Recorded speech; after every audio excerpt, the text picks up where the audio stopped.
It was almost midnight in Ouagadougou. President Ibrahim Traoré sat in his office, exhausted but alert, signing papers for a new school project when his secure phone rang. "Mr. President, I know I could be killed for this," a trembling voice whispered. "There are over 200 children trapped in a secret gold mine near Kompienga. They're starving, digging with bare hands. Some are just 5. The call ended abruptly. Traoré froze, then stood. "Call General Auber and Commander Idris. We move tonight," he ordered. In 20 minutes, the presidential convoy sped through dark, silent roads, headlights off, guided only by moonlight. At 2:10 a.m., they reached the abandoned timber factory, then followed a hidden path into the forest. Only torchlight lit their way. Soon they heard scraping metal and muffled cries. In a natural hollow lay an illegal mine, dimly lit and crawling with armed guards. But what shattered Traoré was the sight of the children. Some waist-deep in mud, others hauling heavy sacks, their bodies bruised, their eyes hollow. A guard kicked a collapsed boy. Traoré clenched his fists. "Commander," he whispered. "No noise. No mercy." Seconds later, smoke grenades erupted. Chaos broke out. Within minutes, the guards were disarmed and arrested. The children, terrified, huddled together. "Don't hurt us," a little girl sobbed. But then Traoré stepped forward.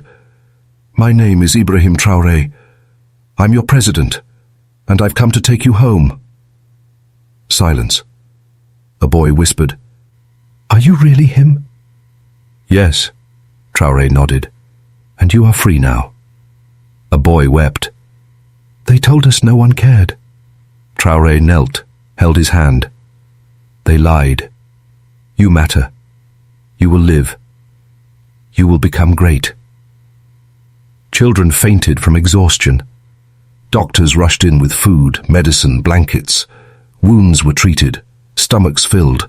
For the first time in weeks, they slept in peace. But days later, danger returned.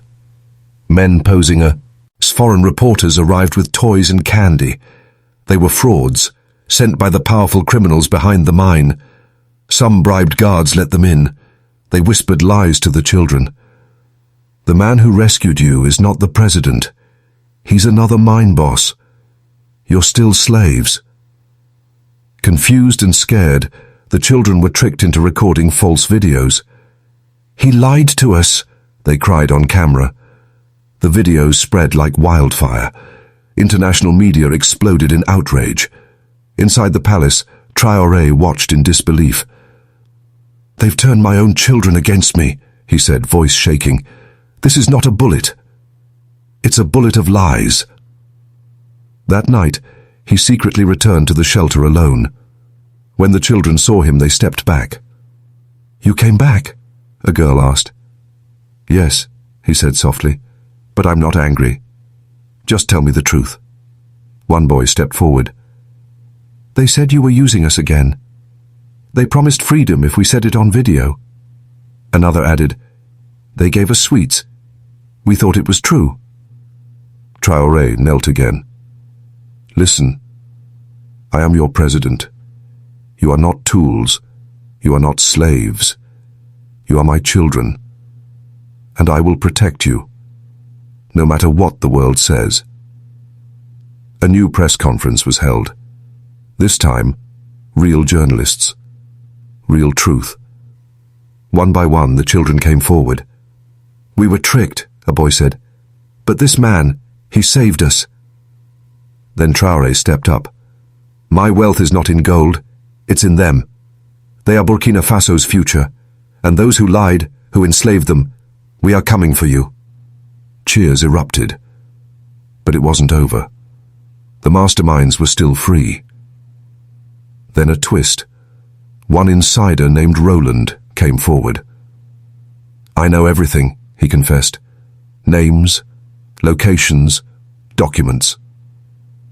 Days later, the main criminal, Martin Douamba, was captured. In court, he was sentenced to life. The children cheered, the nation wept, and Traoré stood before his people. These children are the soul of our land. As long as I breathe, I will fight for them. And with that, school began for the rescued. A new chapter, a new light, a future born from courage, truth, and one man's refusal to stay silent.